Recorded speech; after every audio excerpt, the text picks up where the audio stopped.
Ed Lovato.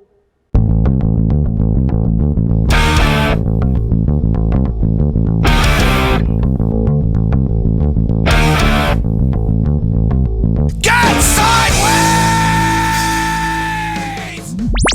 What up? Up next is the Atomic Cycles BMX Tuesday night ride. Before we get to the ride video, check out this interview with Paul de Valera of Atomic Cycles. He's going to give us some background information about the Atomic Cycles BMX Tuesday night ride, which has been going on for 14 years.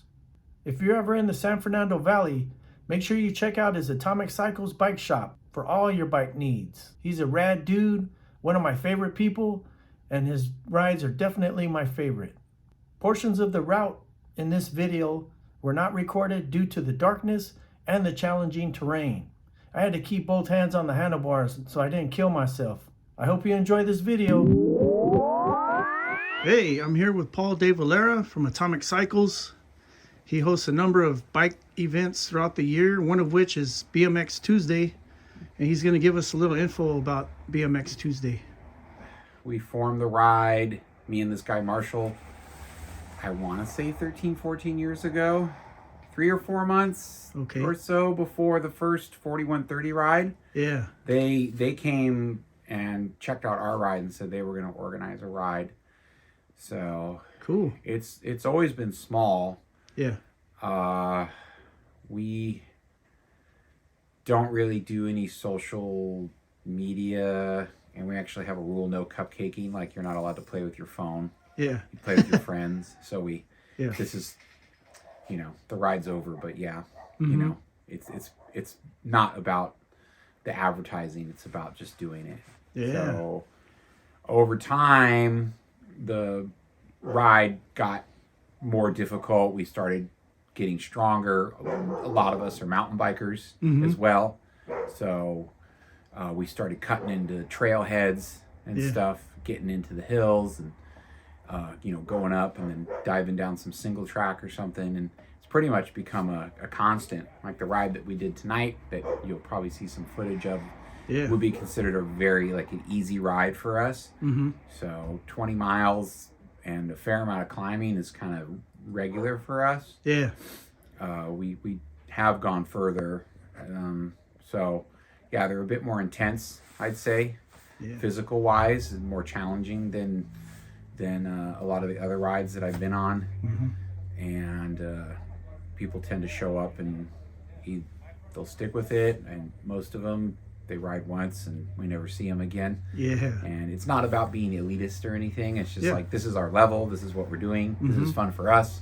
Yeah. And if you want to do what we want to do, then you got to kind of, meet us at our level. Mm-hmm. And we always encourage, but we do have a rule called one man left behind. And if you are that really, really that slow, then we'll ditch you. If you're really holding things up really bad. Yeah. So cool. Well, it's definitely my favorite ride, man. So thanks, dude. Yeah, it's a lot of fun. I guess you could call it kind of an adventure ride, and where we wind up is kind of ancillary to the whole thing. It's more about getting in and finding these cool little tracks, and we found so many cool trails and whatnot.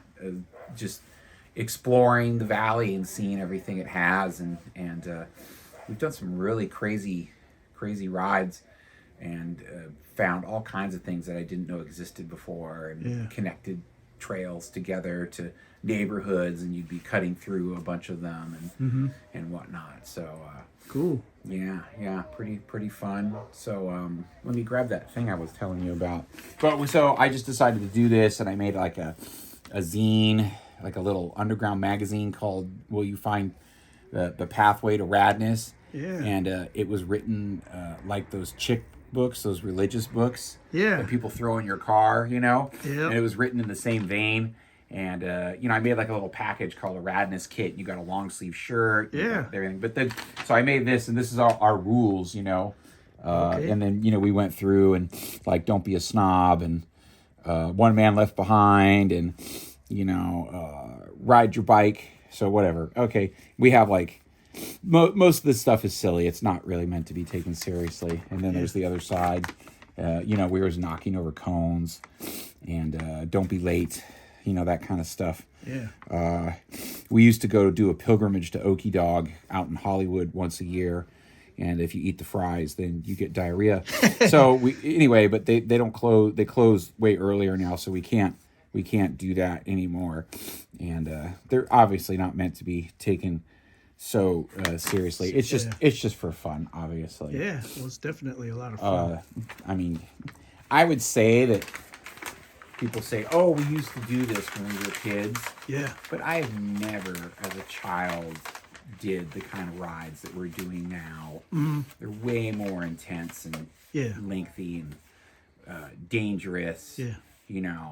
Sure, when you're young, you have no cognizance of the perils that you're putting yourself in. You'll just jump because your friends goad you into doing it and you break your arm. Yeah. But we're very willful. We're out there doing this kind of stupid shit and because we want to. Yeah, we look forward to it every week. So that's it, man. But it's lengthy. We're out for several hours every night, every Tuesday night. So yeah, I mean, it's been a lot of fun. I don't think there's ever going to be an end to it, Yeah. I'm 51 now, and a lot of the guys, main guys are in their 50s, and I mean, we're in good shape. Like, we can ride, right, keep up. So just to, if you're younger, you can do it, and you do it late into life. So yeah, just something to think about. Cool. Yeah. Well, thanks a lot, man. Thanks for allowing me to interview you and it's all taking good. up some time. Right on, dude. Thank you. You're welcome.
Let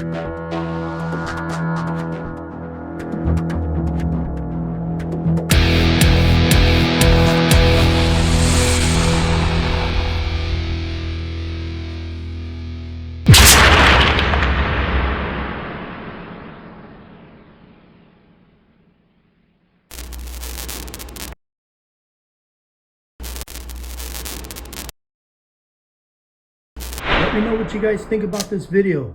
Hit the comments, and if you haven't subscribed, please subscribe.